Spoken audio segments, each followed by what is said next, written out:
Dalam video ini akan dijelaskan mengenai sirkulasi darah janin.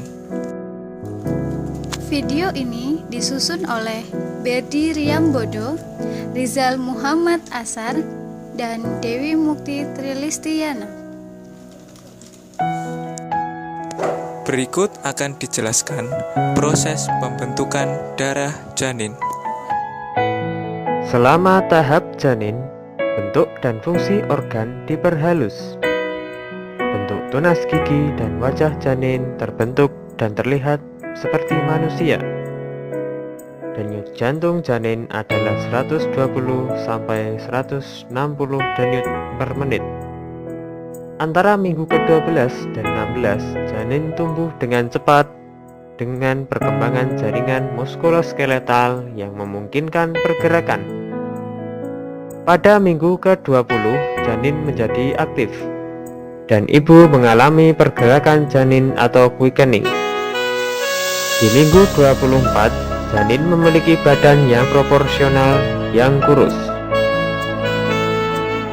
Adapun darah janin mengalami proses pembentukan yang unik, yaitu bermula di posisi diopter, kemudian di hati dan akhirnya di sumsum tulang. Eritrosit janin lebih besar dan berinti.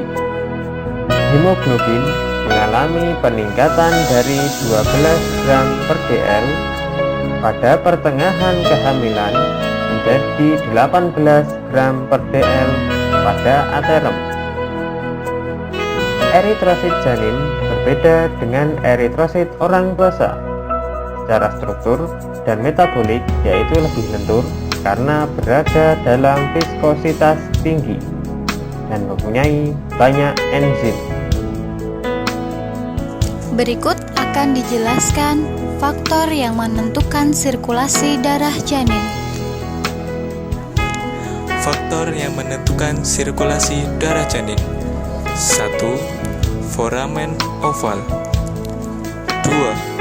Ductus arteriosus botali. 3. Ductus venosus aranti. 4. Vena umbilicalis. 5. Arteri umbilicalis. Berikut akan dijelaskan proses pembentukan darah janin.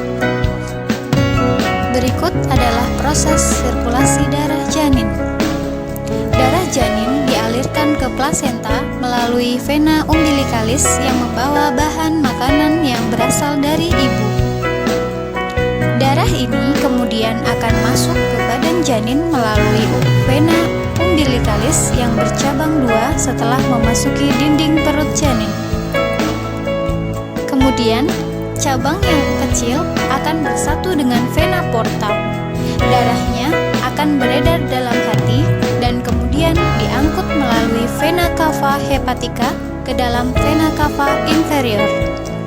Dan cabang satu lagi, ductus venosus aranti, akhirnya masuk ke vena cava inferior. Sebagian oksigen dalam darah vena umbilicalis akan direabsorpsi sehingga konsentrasi oksigen menurun. Vena cava inferior kemudian langsung masuk ke atrium kanan. Darah ini merupakan darah yang berkonsentrasi tinggi nutrisi dan oksigen yang sebagian menuju ventrikel kanan dan sebagian besar menuju atrium kiri melalui foramen oval. Dari ventrikel kanan masuk ke paru-paru, tetapi karena paru-paru bayi yang belum berkembang dengan sempurna, maka darah yang terdapat pada arteri pulmonalis dialirkan menuju aorta melalui ductus arteriosus botali. Darah yang ke paru-paru bukan untuk pertukaran gas, namun untuk memberi makanan kepada paru-paru yang sedang tumbuh. Darah yang berada di aorta disebarkan ke alat-alat badan.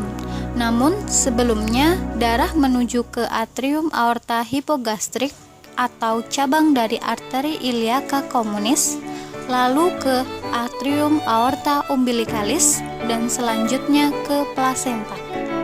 Selanjutnya, sirkulasi darah janin akan kembali berulang, menerima nutrisi dan oksigen dari plasenta melalui ductus venosus aranti menuju vena cava inferior yang kaya akan oksigen dan nutrisi. Berikut akan dijelaskan faktor yang menentukan sirkulasi darah janin. Faktor yang menentukan sirkulasi darah janin.